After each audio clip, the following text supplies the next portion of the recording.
Luis León Barreto, periodista, escritor, activista de la vida. Mi personaje de hoy nació en un año del siglo pasado, en los llanos de Aridane, en la isla de La Palma, llamada y con mucha razón Isla Bonita. Desde muy joven salió de ella en busca de una actividad y creatividad que nunca abandonaría a lo largo de su vida. Durante casi 60 minutos vamos a tener la posibilidad de poder entrar en el interior de Luis, escuchar la intensidad con que ha vivido todos los fragmentos de su vida. Les prometo una cosa, no va a haber lugar para el aburrimiento.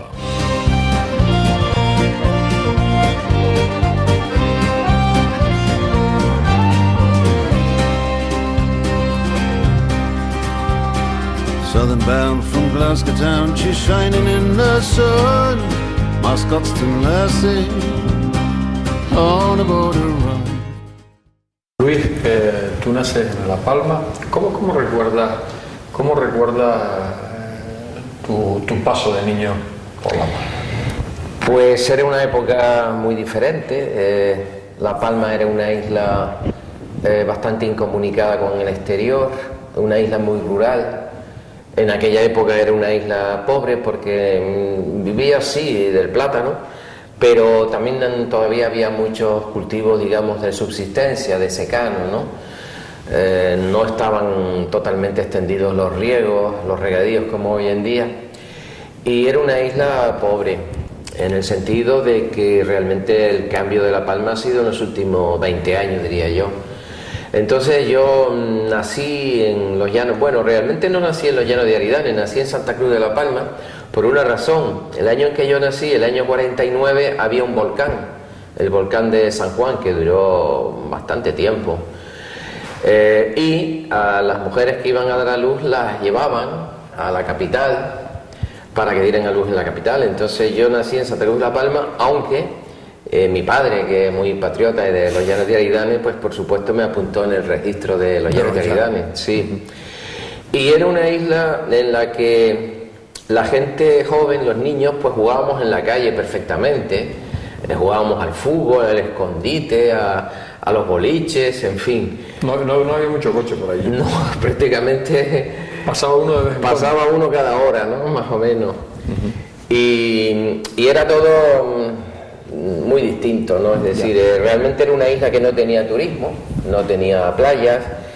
Allí lo importante era la agricultura, las tradiciones, las leyendas, la oralidad. Es decir, era realmente incitante las leyendas que había. Mi padre me contaba, porque mi padre en realidad era un hombre bastante ilustrado, o con ganas de ilustrarse. Y hace poco descubrí, una amiga, María Victoria Hernández, me mandó la copia de un acta, porque mi padre, yo no lo sabía, estaba en la directiva de la UGT, Sindicato Socialista, en el año 33, 34, la Segunda República. La mayor parte de los que estaban en esa directiva fueron fusilados. Y yo creo que mi padre escapó porque mi padre, que era muy del Partido Socialista, era también muy católico, era muy creyente.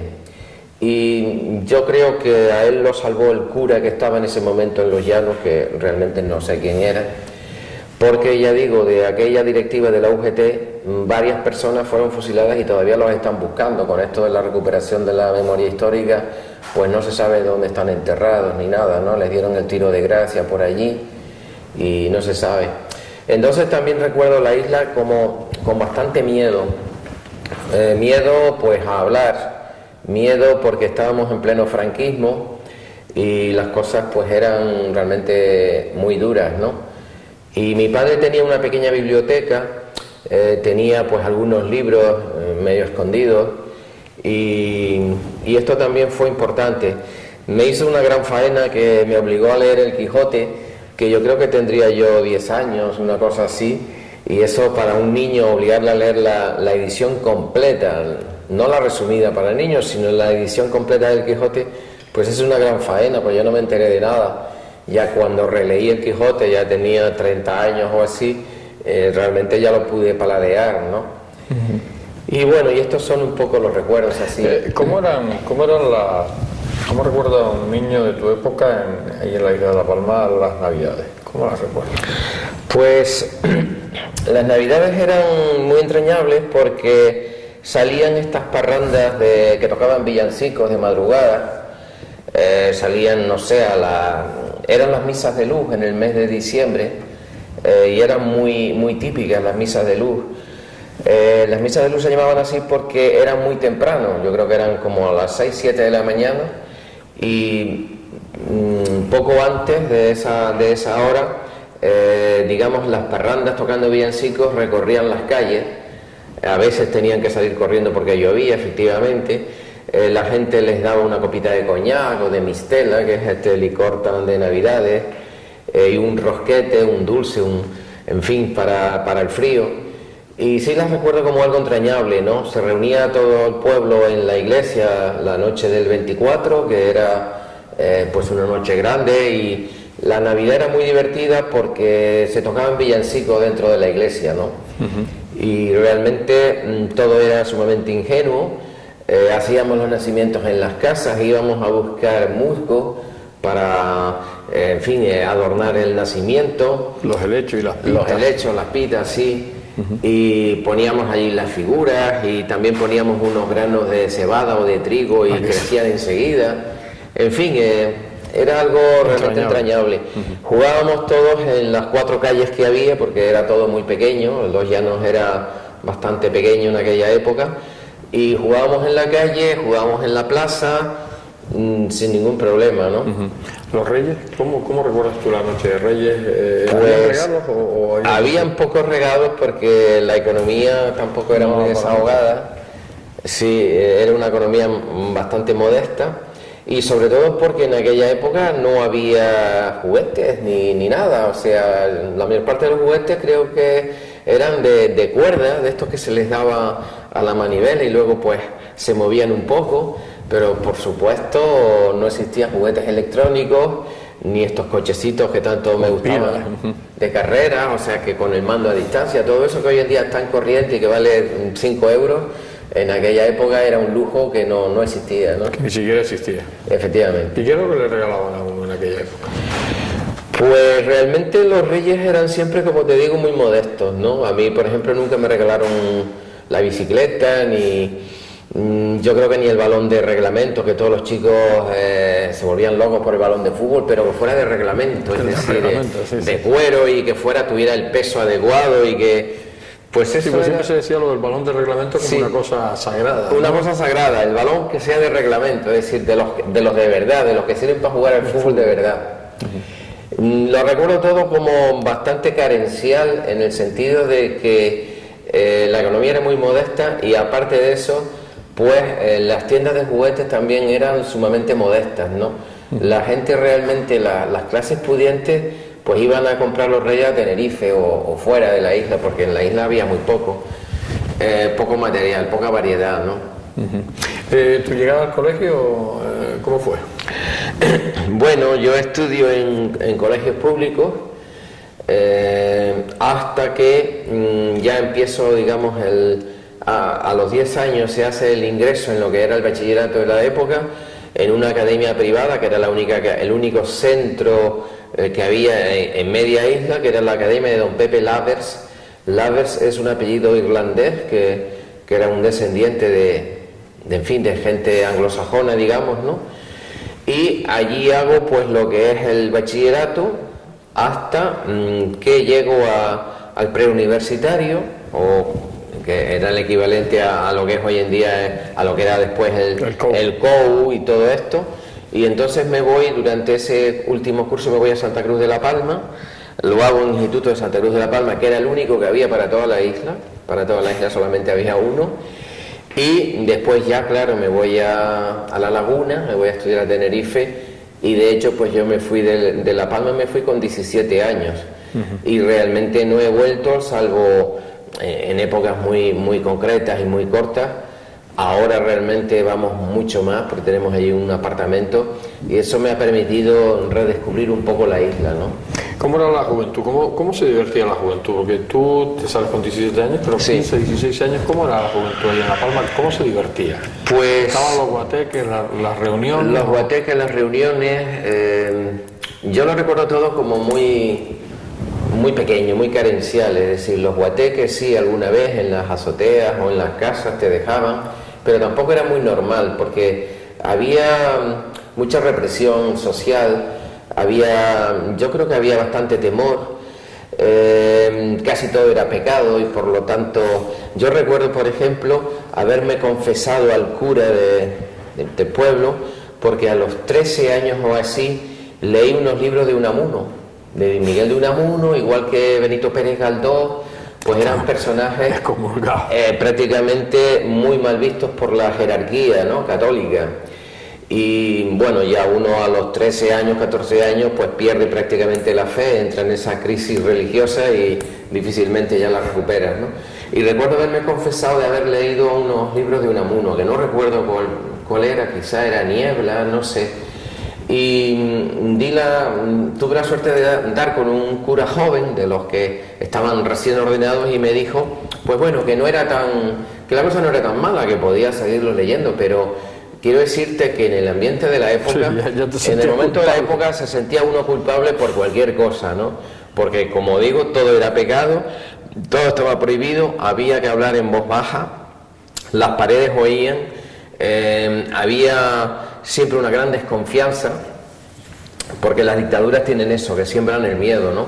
Y La Palma era una isla, curiosamente, con una ascendencia liberal, librepensadora, republicana. Hubo mucha masonería, sobre todo en Santa Cruz de la Palma, y era una isla ilustrada, era una isla que tuvo más de 100 periódicos. Entre el 1863, que se funda el primer periódico, el Time, que yo hice una tesina sobre ese periódico y se publicó después un libro, hasta el 36 hubo más de 120 periódicos, anarquistas, satíricos, católicos, republicanos, de izquierda, de derecha, y en fin, y en ese contexto me venía bien ese ambiente, digamos, porque de alguna forma todavía había un espíritu ilustrado y con apetencia de cultura, pero había bastante miedo. Tanto es así que yo recuerdo que escribía yo en el diario de avisos con 15, 16 años, y el alcalde de mi pueblo, que era un señor de Falange, como es lógico, me llamó con mi padre delante para decirme que como siguiera escribiendo en el periódico me metía 3 días en el cuartelillo, porque evidentemente yo hacía como una especie de pequeña crítica local, alguna cosa que estaba mal, en fin, si las fiestas del pueblo, pues yo que sé, no habían salido bien, pues lo decía. Y el alcalde le dijo a mi padre y a mí también, como el chico sigue escribiendo en el periódico, lo meto 3 días en el cuartelillo. La verdad que eso te asusta mucho cuando tienes esa edad, cuando tienes 15, 16 años, pero lo cierto es que seguí escribiendo en el periódico. Tú te vas a Tenerife con 17 años. Sí. ¿Cómo empieza la vida allí? Porque es como si te vas a la gran isla, sí. De repente es otro mundo, ¿no? Es otro mundo completamente distinto, es descubrir el mundo, claro. Yo me fui a estudiar Derecho, porque mi padre quería que fuese juez, porque mi padre trabajaba en el juzgado de auxiliar y quería que yo hiciera Derecho. Y empecé Derecho y la verdad que lo llevaba muy bien, porque recuerdo que en primero éramos 60 y tantos alumnos, muy pocos también, y de esos 60 y tantos solo 12 aprobamos en junio, todas las asignaturas, y entre esos 12 estaba yo. Empecé en Derecho, pero al poco de empezar Derecho pusieron una sección de la Escuela de Periodismo de Madrid, Escuela Oficial de Periodismo se llamaba, y entonces yo enseguida me entra, como si dijéramos, la jiribilla por el periodismo, porque ya yo había estado escribiendo en el diario de avisos en Santa Cruz de la Palma, y me presento al examen de periodismo, el examen de ingreso, apruebo, y empiezo con el periodismo. El periodismo fue el mundo que realmente me pareció fascinante, porque al poco tiempo de estar ya escribiendo, trabajando, estudiando en la Escuela Oficial de Periodismo de La Laguna, empiezo enseguida a escribir en los periódicos de Santa Cruz de Tenerife, el periódico La Tarde, que ya no existe, es un periódico bastante literario, y el periódico El Día. En el periódico El Día estuve como ayudante de redacción, estuve como año y medio, y ahí me pagaban lo que era un dineral para la época, porque eran 10.000 pesetas del año 68, 69, 70, me permitía tener un apartamento al lado del estadio Eliodoro Rodríguez López, en la calle López de Vega, y tenía plena independencia económica, incluso ahorraba dinero para mandárselo a mis padres, ¿no? Y ahí fue ya, digamos, mi abandono progresivo de la carrera de Derecho, que ya la fui dejando y solo me dediqué al periodismo.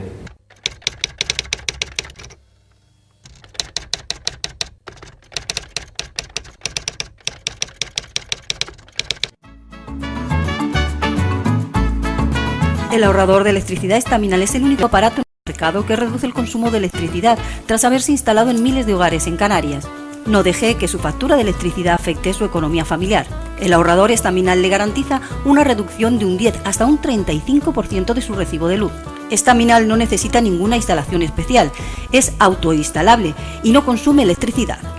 Diga basta al excesivo consumo de electricidad y llámenos al 928-481-249. Reduzca hasta un 35% de su factura de electricidad. Estaminal, su seguro de ahorro.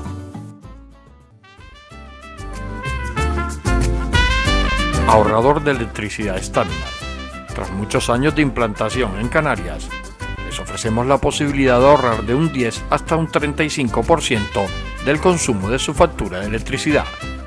Tenemos un ahorrador que se adapta a sus necesidades, sea cual sea su tipo de negocio o industria. Muchos ahorradores puede encontrar en el mercado, pero solo Estaminal ha demostrado su eficacia. No deje que los gastos abusivos de electricidad afecten su economía de negocio.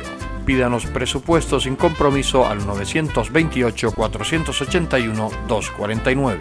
Ahorrador de energía Estaminal, la solución a sus problemas de exceso de consumo. Ahorre de un 10 hasta un 35% de su factura de electricidad.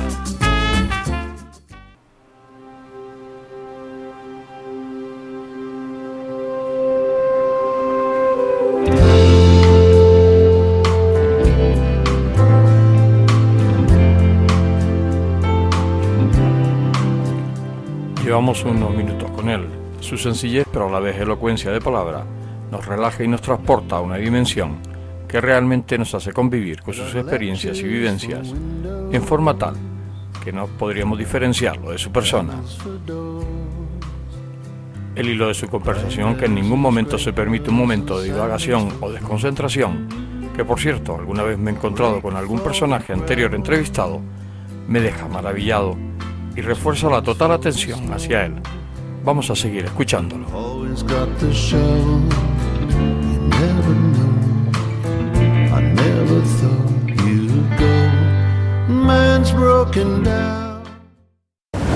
¿Cómo transcurre tu vida en Tenerife, Luis? Empiezas a estudiar, de Derecho pasas a periodismo, sí, a Ciencia de la Información, que se llama hoy. Sí. ¿Estudias la carrera? No la puedes estudiar entera ahí, porque en Tenerife no se estudiaba.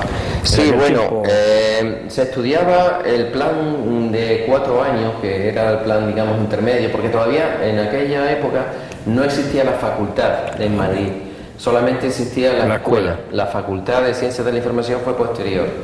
Luego convalidé los estudios y finalmente soy licenciado en periodismo por la Universidad Complutense de Madrid, porque hice una tesina y tal. Pues la vida en Tenerife evidentemente fue divertida, fue comprometida, fue también un poco azarosa. El periódico El Día en aquel momento era un periódico bastante avanzado, fue el primer periódico con aspecto regional, fue el primer periódico que tuvo una corresponsalía en Gran Canaria, y con Ernesto Salcedo, que era un falangista pero evolucionado, realmente era un liberal. Recuerdo que cubrimos la huelga de guaguas del año 1970 en Santa Cruz de Tenerife. Fue una huelga bastante importante las mujeres de los guagüeros se encerraron en la iglesia de la Concepción de Santa Cruz y estuvieron allí durante 17 días hasta que la sacó la policía a punta de pistola de madrugada. Y nosotros en el periódico El Día, Julián Ayala, Juan Cruz y yo, hicimos la información de esa huelga. Bueno, el director del periódico nos felicitaba porque éramos bastante objetivos, hablábamos con la empresa, con los implicados. En aquella época todo era clandestino, comisiones obreras era clandestino, pero nosotros teníamos la información de las dos partes. Cuando la huelga terminó, la Delegación de Información y Turismo nos abre un expediente por incitación a la rebelión, por desórdenes públicos, y nos ponen una multa de 100.000 pesetas de aquella época, que era una burrada, pues yo ganaba 10.000, y que la pagó la empresa del periódico El Día, se portó muy bien. Bueno, pues a raíz de ahí yo tengo una ficha de extremista y cuando voy a hacer el ejército, cuando voy a hacer el cuartel, lo hago como represaliado político, es decir, no podía salir del cuartel sino en un radio de 3 kilómetros, en fin, eran las dificultades de la época. Estamos hablando de que yo, pues, mis amigos casi todos estaban en las Juventudes Comunistas. Yo no llegué a estar en las Juventudes Comunistas, pero casi todos mis amigos fueron detenidos, realmente estuvieron en la cárcel, algunos pues incluso con alguna paliza que otra. Era una época en la que empezaba la conciencia social y política entre los jóvenes. Ten en cuenta que yo estoy en La Laguna, por ejemplo, en el año 68, cuando la Revolución de Mayo del 68 en Francia. Y todo eso hace que la universidad despierte y la gente joven pues sale a la calle, corríamos delante de los grises más de una vez y toda aquella época fue una época muy incitante, ¿no? Luego pues la época de Tenerife la recuerdo como una época de mucha implicación en el trabajo del periódico.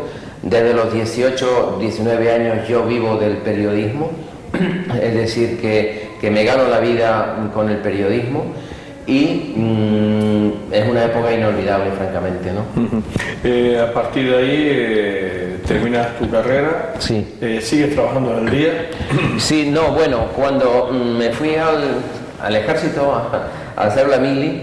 ¿Que le hiciste en olla fría? La hice en olla fría y después me mandaron a la isla de La Palma, pero me mandaron represaliado. Es decir, yo estaba con gente que venía de la Universidad de Madrid, que venía de las universidades que estudiaban ciencias políticas, ciencias económicas, que era gente muy fichada a nivel político. Y yo estaba en ese grupo, nos hacían registros a ver qué libros teníamos. A mí me cogían libros de Pablo Neruda simplemente porque estaban publicados en Argentina. Y como estaban publicados en Argentina, todo lo que venía publicado de fuera era comunista. Y entonces me cogieron algunos libros de poesía y de literatura, porque sencillamente porque en España no se publicaban en esa época, ¿no? Y realmente era, como te digo, una época de mucha conciencia social, de mucha conciencia política. Me fui a hacer el ejército y cuando terminé ya me vine a la isla de Gran Canaria, porque ya yo había estado también escribiendo en el periódico La Provincia.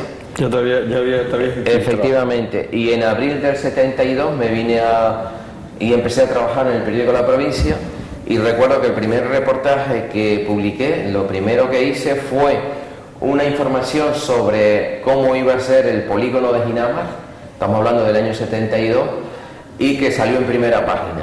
Eran los terrenos de la Condesa, que aquello era un parque. Efectivamente, aquello pues era plataneras, ¿no? Y palmeras y bosque. Efectivamente, era un territorio que no tiene nada que ver con lo que es hoy. Como lo que dejaron allí. Efectivamente, y recuerdo que ya en aquel momento hablar de que en Ginamar iban a vivir más de 50.000 personas, pues era una cosa que impactaba mucho, ¿no?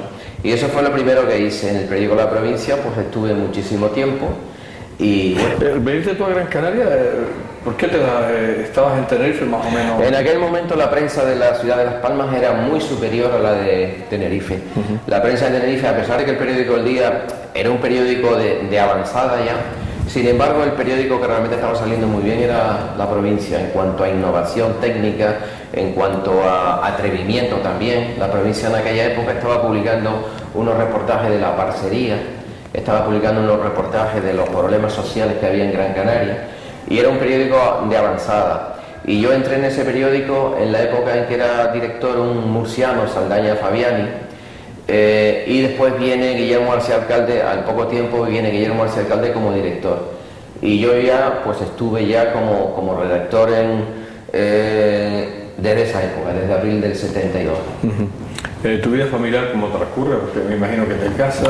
Sí, bueno, me caso en el año 74. En aquella época, evidentemente, no es la época actual. Y tanto los chicos como las chicas, cuando querían tener una convivencia personal, sexual, y cuando querían ser libres, tenían que casarse. Pasar por la iglesia. Efectivamente, y no quedaba más remedio que hacerlo de esa forma, ¿no? Y bueno, a partir de ahí, pues claro, me caso con Conchi Navarro Cáceres, que era profesora de historia, geografía de historia. Tengo 2 hijos, José Luis y Jaime, y sigo trabajando en el periódico La Provincia. En el 78, sin embargo, me voy a Madrid a una revista que se llamaba La Actualidad Española, era un semanario. Allí estoy unos meses. A la vuelta vengo como redactor jefe del periódico Diario de Las Palmas. Después paso a ser subdirector del periódico La Provincia. Luego paso a ser director del Club Prensa Canaria. También fui jefe de prensa del Cabildo, en la época primero de Carmelo Artiles y después de Pedro Lescano. Y así pues prácticamente estuve también un largo tiempo director del Club Prensa Canaria, como 15 años. En esa época pues organicé como 200 y pico exposiciones, muchos debates, muchas presentaciones de libros, mucha implicación cultural, porque el club funcionaba como un centro de animación cultural. El Club Prensa Canaria creo que fue un foco cultural de primer nivel en los años en que funcionó, y creo que realmente fue, como si dijéramos, el Hyde Park Corner de la ciudad de Las Palmas, el lugar donde se intercambiaban las ideas, como en Londres existe esa esquina del Hyde Park para que todo el mundo se exprese. Pues el Club Prensa Canaria fue un lugar de expresión abierta y democrática, ¿no? Tu encuentro con la escritura, con tu faceta de escritor, aunque tú ya siempre te dio por escribir, ya desde los 15 años. Sí, desde los 15 o 16 años ya escribía. Escribía en el periódico Diario de Avisos, estando ahí en la isla de La Palma todavía. Realmente cuando empecé a escribir más seriamente, cuando realmente empecé a escribir literatura, fue en un verano en que estaba yo en Londres. En Londres viví 5 meses, porque yo sí tuve la inquietud de conocer Europa pronto, y con 18 años me voy a un campamento de trabajo en el sur de Francia, y estoy allí unos meses. Cuando termina ese campamento de trabajo, hago autostop por todo lo que es la Costa Sur, que es un sitio fantástico, impresionante, de gente de mucho nivel económico. Llego a Italia haciendo autostop, vuelvo a Barcelona haciendo autostop, eso con 18 años. Con 19 me fui a Londres. En aquel momento lo único que podían hacer allí los españoles era lavaplatos y camareros, y eso fue lo que hice, lavando platos y camareros. No tenía ni idea de inglés, porque yo había estudiado francés, no inglés, y mi conocimiento de inglés era prácticamente inexistente. Y estuve 5 meses. En ese verano del 69, que es cuando el hombre llega a la luna, y es cuando Franco nombra heredero a Juan Carlos en las Cortes, pues empiezo a escribir un libro de poemas y una novela corta. El libro de poemas sorprendentemente ganó el premio Julio Tobar en Santa Cruz de Tenerife poco tiempo después, y la novela corta estuvo a punto de ganar el premio Sésamo de novela corta en Madrid, y no gané, porque en la última votación quedamos 3-2, yo saqué 2 votos y el otro señor sacó 3, el otro era un señor de Palma de Mallorca, pero tuve, digamos, la suerte de que uno de los que votaron por mí es Manuel Vicent, famoso columnista del periódico El País, porque le pareció un texto, digamos, rompedor. Era un texto que hablaba de la juventud, de la política, de la politización, también del sexo, y claro, eran temas que en aquella época eran intocables. Se intentó publicar como novela corta, como novela, fue rechazada por la censura, sin dar ninguna explicación, es decir, todo el contexto del libro pues no se pudo publicar nunca. Nunca se llegó a publicar. Nunca se llegó a publicar. Lo que ocurre es que me dio, digamos, el pie para hacer la primera novela que sí ya se publicó, que fue Ulrike tiene una cita a las 8, que se publicó en el año 75 en Acal Editor, una editorial de Madrid, y que ganó el premio de narrativa Pérez Galdós en el año 76. Es decir, que realmente lo primero que escribí fue un libro de poemas que sí se publicó, que era un libro de poemas en el que hablaba pues de la guerra del Vietnam, de las inquietudes sociales. Se llamaba el libro Crónica de todos nosotros, era un poco un testimonio, digamos, coral de mi época, ¿no?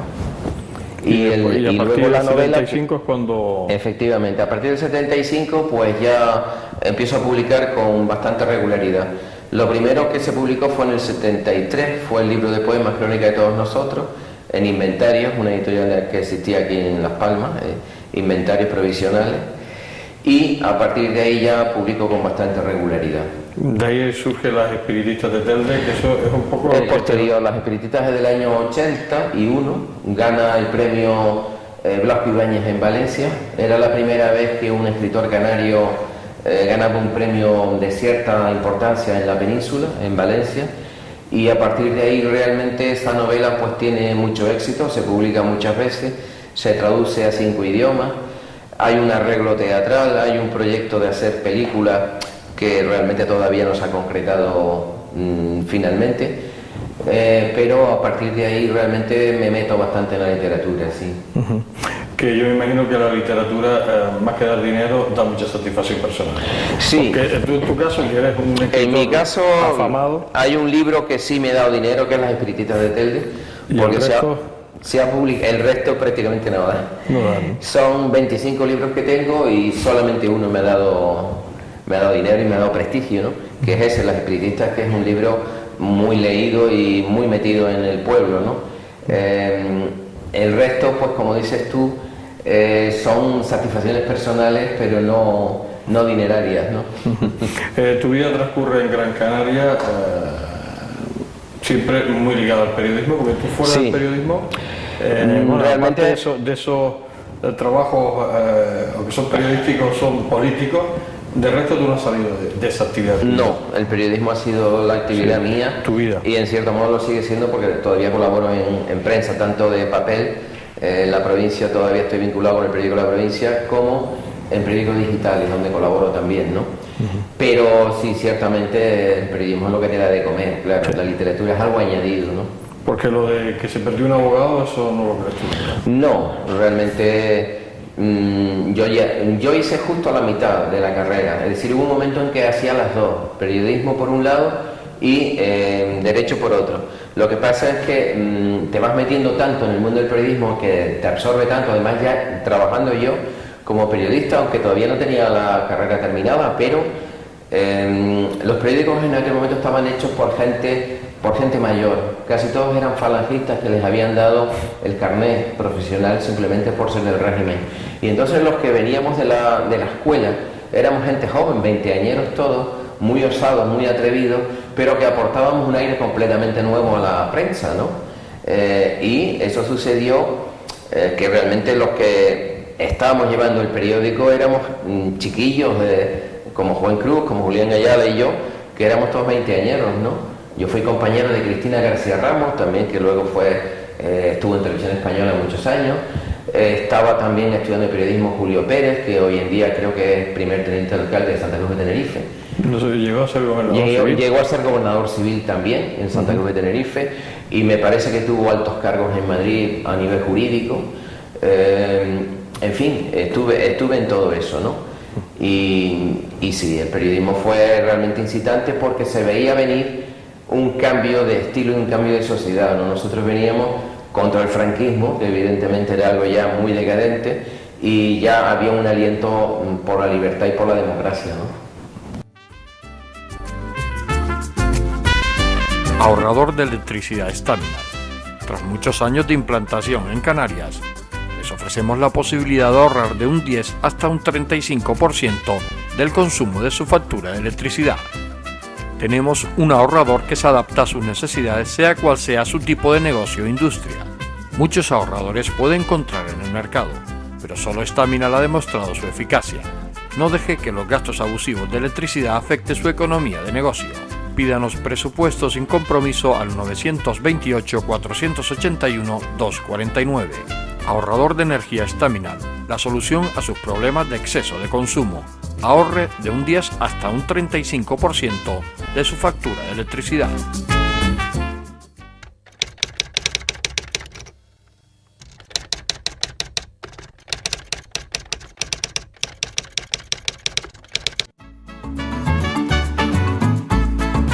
El ahorrador de electricidad Estaminal es el único aparato en el mercado que reduce el consumo de electricidad tras haberse instalado en miles de hogares en Canarias. No deje que su factura de electricidad afecte su economía familiar.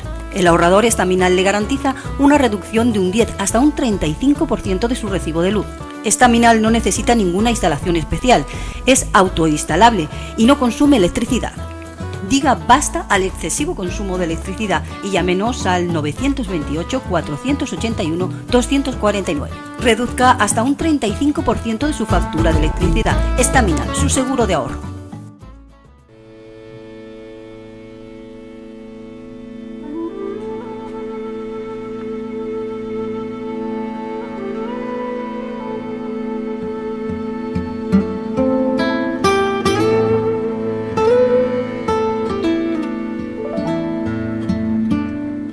Su relación con el periodismo ha sido intensa y aún hoy, a pesar de su alejamiento de las rotativas, sigue ejerciendo su labor de investigación. Aventurero, siempre ha dejado huella de su andar, lo que le ha hecho ser lo que es y estar donde está.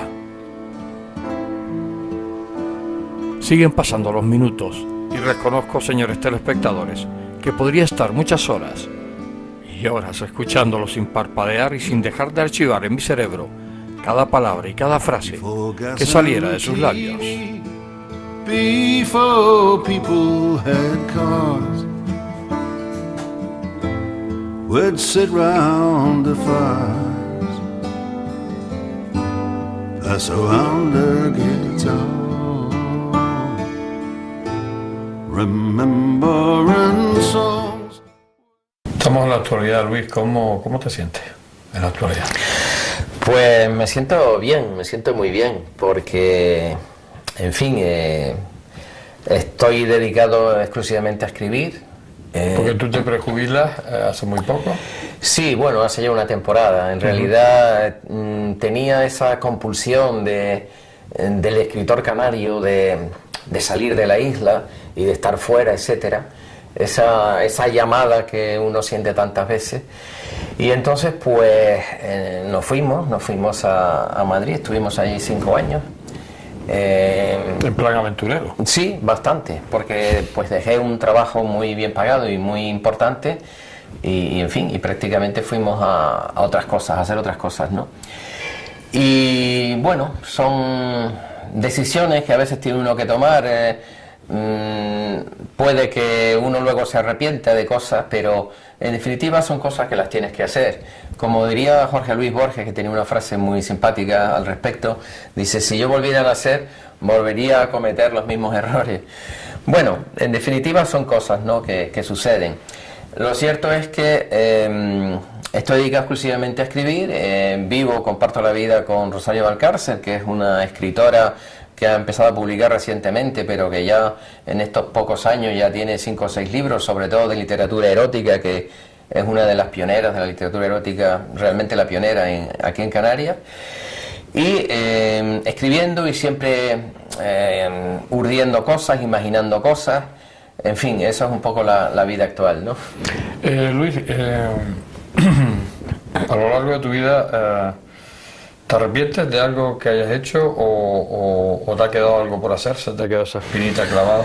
¿Algo que quisiste hacer? Sí, yo creo que uno a veces actúa de una forma poco reflexiva o de una forma compulsiva, puede suceder, y a veces pues te arrepientes más o menos de cosas que has hecho, pero si lo miras bien en el contexto, lo has hecho porque necesitabas hacerlo.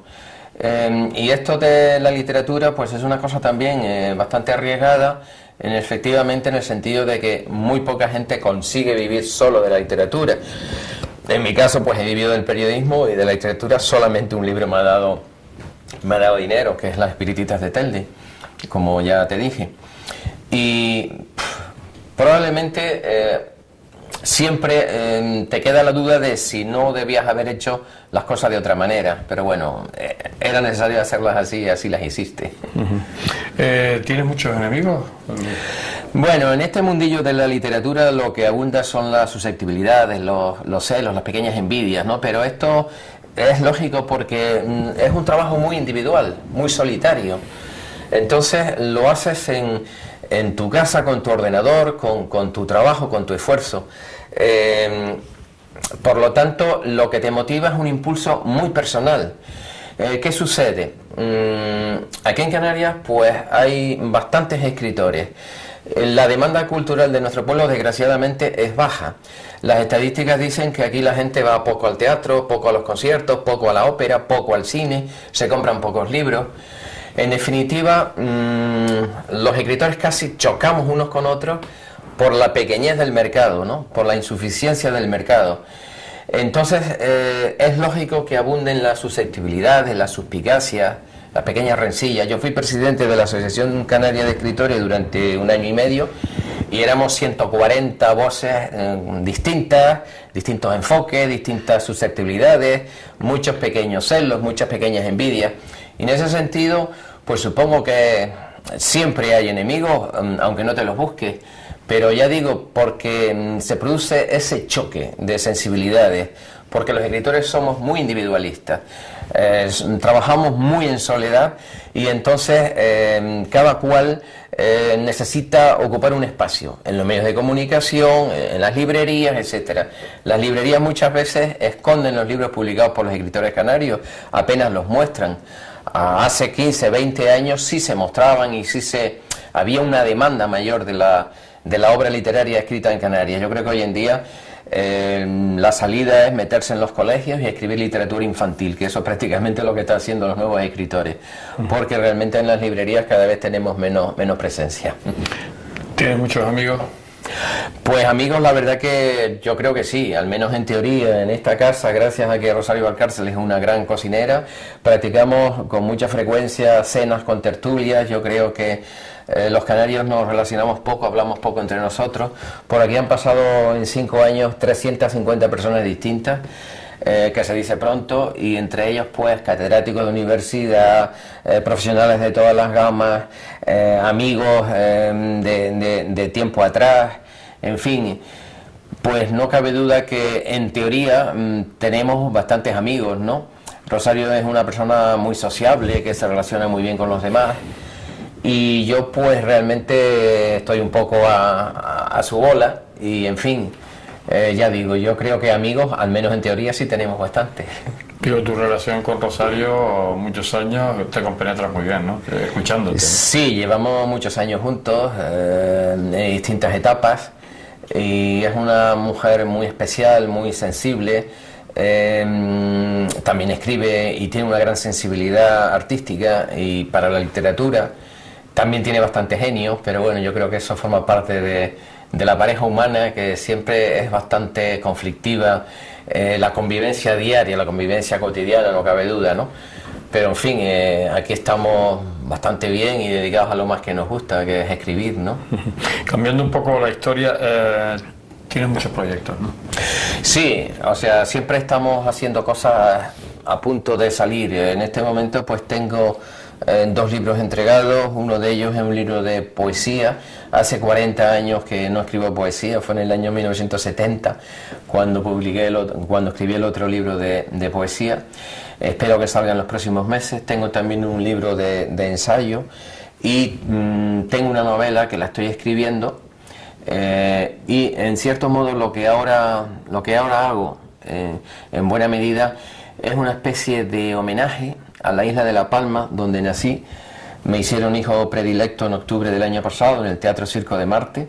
Hacía 10 años que en La Palma no había ningún hijo predilecto. El último había sido Manolo Blahnik, el famoso diseñador de zapatos. Me hicieron en octubre del año pasado. Estoy muy agradecido a La Palma porque es una isla mágica, misteriosa, con un paisaje impresionante. Bueno, también soy hijo adoptivo de Telde, recientemente nombrado por el Pleno del Ayuntamiento. Y lo que estoy haciendo ahora, en cierto modo, es una especie de homenaje a la infancia, a los recuerdos, a aquel paisaje, a aquel espacio, a aquel tiempo, a aquel lugar. Y bueno, por ahí estoy trabajando ahora, ¿no? ¿Qué piensas de la política? Tu relación ha sido muy cortita, sí, y muy poca, ¿no? Porque en realidad yo siempre he entendido que el periodismo debe ser una actitud intento de objetividad. La objetividad completa es imposible, pero intento de análisis, intento de objetividad e intento de compromiso con mi tiempo y con mi espacio, que un poco la literatura que hago también va por ahí, por esa especie de compromiso con una sociedad, con una época y con un tiempo específico. Entonces algún alcalde de la ciudad de Las Palmas pues me ha llamado diciéndome: pero Luis, ¿cómo te metes conmigo? ¿Por qué dices esto? Digo, porque mi deber es analizar lo que tú haces como político, mi deber es ser un cronista de este tiempo y analizar este tiempo. La clase política que tenemos en general se puede decir que es bastante mediocre y que no está acostumbrada al juicio analítico, sino que lo que pretende siempre es que le digan que lo hace muy bien y que le adulen, ¿no? Yo creo que hay que hacer otro tipo de cosas. Hay que hacer un periodismo de observación de la realidad y de análisis de la realidad. En ese sentido, con la política pues no he tenido prácticamente vinculación, salvo un año que milité en la agrupación local del Partido Socialista Juan Negrín en Telde, pero fue una experiencia un poco decepcionante y enseguida me di cuenta que necesitaba seguir siendo independiente, objetivo, para poder realmente hablar de todo sin pelos en la lengua, ¿no? ¿Cómo te gustaría que fueras recordado? Pues me gustaría ser recordado como alguien que intentó hacer una labor por la gente que le rodeaba, en la animación cultural, por ejemplo, en el Grupo Prensa Canaria, donde organicé más de 250 exposiciones, innumerables debates, presentaciones de libros, etcétera. Grupo Prensa Canaria, estuve 15 años allí de director. Y también como un escritor que intentó ser un cronista de su tiempo, intentó dar un reflejo del tiempo en que le tocó vivir y de la sociedad en la que le tocó vivir. Yo creo que con eso sería suficiente.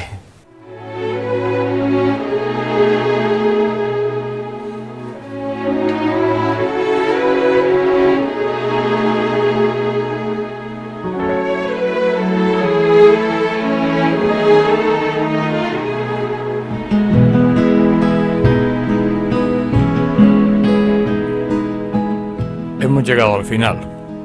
Esta es la parte que menos me gusta de este programa, porque cuando estoy mejor, y me parece que a ustedes, señores telespectadores, les pasa lo mismo, hay que terminar. Steely reminders of things left to do. Con Luis es difícil terminar, porque su sapiencia, racionalidad y ocurrencia te lo impide. No todos los días se tiene la suerte de estar ante una enciclopedia humana, y no exagero en este apelativo. Gentle persuasion, I bend to the wood and I coax it to sing until the only... Estamos en los últimos segundos de permanencia en su casa, y no me canso de seguir escuchándolo. Me niego a terminar, pero ya saben que la jerarquía manda, y ante eso nada se puede hacer.